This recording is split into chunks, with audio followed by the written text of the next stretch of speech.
Pour ne rien manquer, abonnez-vous maintenant. L'édito politique d'Alexis Poulain. Bonjour Alexis. Bonjour. On l'a encore vu hier dans le Loir-et-Cher, à la différence d'Emmanuel Macron, les Français ne semblent pas prêts à tourner la page de cette réforme des retraites.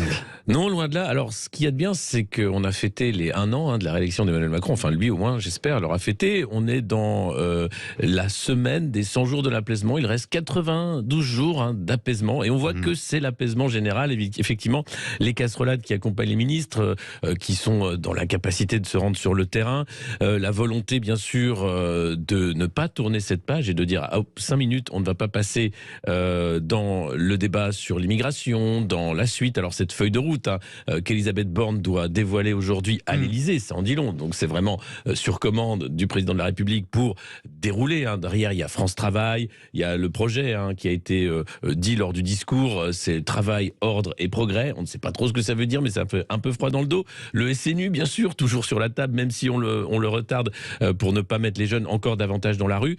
Il y a le service national universel. Le service national universel, avec les villages SNU, une nouvelle attraction dans Macron-Land, où c'est impossible de s'y rendre. Et puis, cette débauche d'effets pour les déplacements du président qui essaye d'enfumer, un peu comme à l'époque du grand débat pour la suite des Gilets jaunes, c'est-à-dire capter l'attention, capter la parole, faire en sorte que ça redémarre en ayant tout sur lui. On voit que ça ne fonctionne pas parce que derrière, bien, ces rencontres avec les Français, même si elles sont scriptées, préparées, bien, c'est arriver des parts en hélicoptère, c'est des cordons sanitaires de CRS, c'est des casserolades qu'on ne peut pas cacher ni à la télévision ni à la radio. On les entend même quand ils parlent. C'est des ministres qui sont obligés de sortir par la petite porte.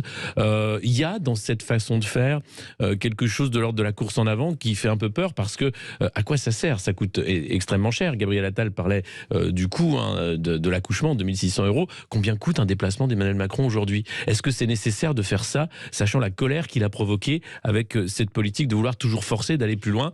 Le dialogue est définitivement rompu avec les syndicats, on a l'impression. Et derrière, cette feuille de route va être encore un exercice de communication. Le problème, évidemment, avec ce président, c'est trop de communication, pas assez de politique. Le flair politique, il ne l'a pas. On le voit bien, cette volonté de passer par le 49.3, ensuite de penser que de séquence en séquence, on passera à autre chose. Il ne peut pas refaire en 2023 l'enfumage qu'il a fait à l'époque des Gilets jaunes avec le grand débat, parce que tout simplement, il ne peut pas se rendre sur le terrain comme il l'a fait à l'époque.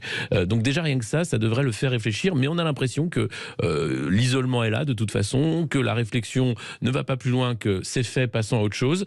Or, les Français lui font clairement comprendre que on ne va pas attendre 100 jours, et la question c'est, est-ce que Elisabeth Borne tiendra 100 jours?